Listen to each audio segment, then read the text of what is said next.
Partnership chapter में बेटा हमारा क्वेश्चन है, Ali Bahadur are partners in a firm sharing profit and losses as Ali 70% and Bahadur 30%, यानी जो भी प्रॉफिट है 100% प्रॉफिट है उसका 70% अली रखता है, बहादुर रखता है 30%, मतलब 7:3 की इनकी रेशियो है।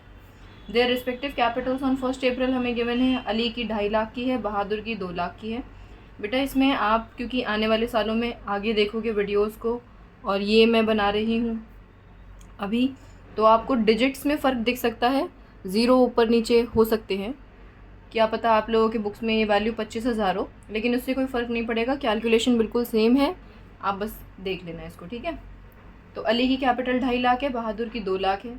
अब पार्टनर्स को इंटरेस्ट ऑन कैपिटल हमें अलाउ करना है 5% पर एनम के हिसाब से। ड्राइंग्स दोनों की हमें गिवन है, 35,000 रुपये उसने करी है, 25,000 रुपये बहादुर ने करी है। Profit for the year before allowing interest on capital and yearly salary of Bahadur 30,000 की वॉज 4 लाख। इनका प्रॉफिट 4 लाख रुपए का है इंटरेस्ट ऑन कैपिटल और बहादुर की सैलरी देने से पहले, तो वही चाहिए होता है हमें। 10% of divisible profit is to be transferred to general reserve. Prepare partners current account and capital account recording the above transactions. अच्छा, इसमें करंट अकाउंट और कैपिटल अकाउंट बनाना है हमें। अब करंट अकाउंट और कैपिटल अकाउंट बनाने के लिए बेटा आपको इंटरेस्ट ऑन कैपिटल की फिगर्स हो गई और सैलरी, कमीशन, ये जो भी सारी चीज़ें हमें पार्टनर को देनी होती हैं, इस क्वेश्चन में कमीशन नहीं है, तो वो तो पहले अमाउंट पता होने चाहिए। तो आ जाओ जल्दी से वर्किंग देख लेते हैं। और देखो आप इसमें इंडिविजुअल निकाल भी सकते हो सारी चीज़ें, लेकिन एट दी एंड जब प्रॉफिट की बात आएगी तो प्रॉफिट करने के लिए आपको क्या करना होगा, डिवीजन तो करना ही पड़ेगा ना, और सारा कैलकुलेशन वही करनी है। तो हमारे लिए ज़्यादा इजी है कि हम इंडिविजुअल वर्किंग के बिना अपने वर्किंग नोट में सीधा P&L एप्रोप्रिएशन अकाउंट ही बना दें। और क्योंकि हम अपना P&L appropriation account working note में बना रहे हैं, तो आपको इसको प्रॉपर फॉर्मेट में लिखने की ज़रूरत नहीं है, आप इसे रैंडमली शॉर्ट फॉर्म्स का इस्तेमाल करते हुए यूज़ कर सकते हैं। तो हमें क्वेश्चन में प्रॉफिट गिवन है, यहाँ आप नेट प्रॉफिट या P&L अकाउंट किसी भी चीज़ का इस्तेमाल कर सकते हैं। गिवन है बेटा 4 लाख। इन्होंने हमसे कहा इंटरेस्ट ऑन कैपिटल दीजिए, तो जी ये जा रही है हमारी इंटरेस्ट ऑन कैपिटल। कौन कौन है, अली के लिए A का इस्तेमाल हो रहा है, बहादुर के लिए B का। और कैपिटल अकाउंट और करंट अकाउंट बनाना है हमें, इसका मतलब है कि इनकी कैपिटल्स फिक्स्ड मेथड से मेंटेन होती हैं, यानी इनके पैसे जो ट्रांसफ़र होंगे वो कहाँ होंगे बेटा, करंट के अकाउंट में। तो अब 2.5 लाख पर 5% कितना होगा, 12,500, और 2 लाख का 5% 10,000 हो गया, ठीक है। फिर उसके बाद जी सैलरी बी की बात करें तो सैलरी उसके पास एनुअल जा रही है 30,000 रुपये की, या आपने डायरेक्टली लिख दिया 30,000। और फिर क्वेश्चन में हमें रिज़र्व ट्रांसफ़र करना था, रिज़र्व कर देंगे हम। ड्राइंग पर इंटरेस्ट हम ले नहीं सकते क्योंकि रेट हमें गिवन नहीं है बेटा। और जनरल रिज़र्व में हमें डिविजिबल प्रॉफिट का 10% डालना है, तो डिविजिबल प्रॉफिट निकालना पड़ेगा आपको पहले, और निकालने का तरीका मैंने पहले भी बताया हुआ है, फिर से बता देती हूँ। यहाँ का टोटल कितना है, 4 लाख। अब इस 4 लाख में से आप ये तीनों अमाउंट्स माइनस करेंगे, तो जो आंसर आएगा उसका 10% पहले आपको देना है, और फिर अपने इस आंसर को दोबारा निकालना है आपको, ठीक है। अब देख लेते हैं, 4 लाख में से माइनस 3, 4, 5, 52,500, ये हम डिविजिबल प्रॉफिट निकाल रहे हैं।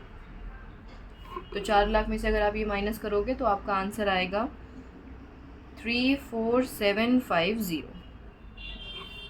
ठीक है जी, ये आएगा आपका आंसर। अब इसका मुझे 10% जनरल रिज़र्व में डालना है।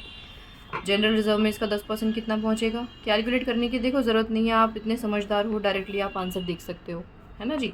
तो मैं जनरल रिज़र्व में यहाँ लिख देती हूँ ये 34,750, ये आपने जैसे यहाँ लिखा, अब आपका प्रॉफिट आ जाएगा।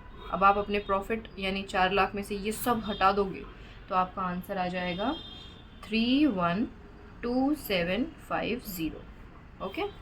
और अब ये हमें प्रॉफिट ट्रांसफ़र करना है दोनों पार्टनर्स में, ए और बी में, तो इनकी रेशियो हमें गिवन है 7:3।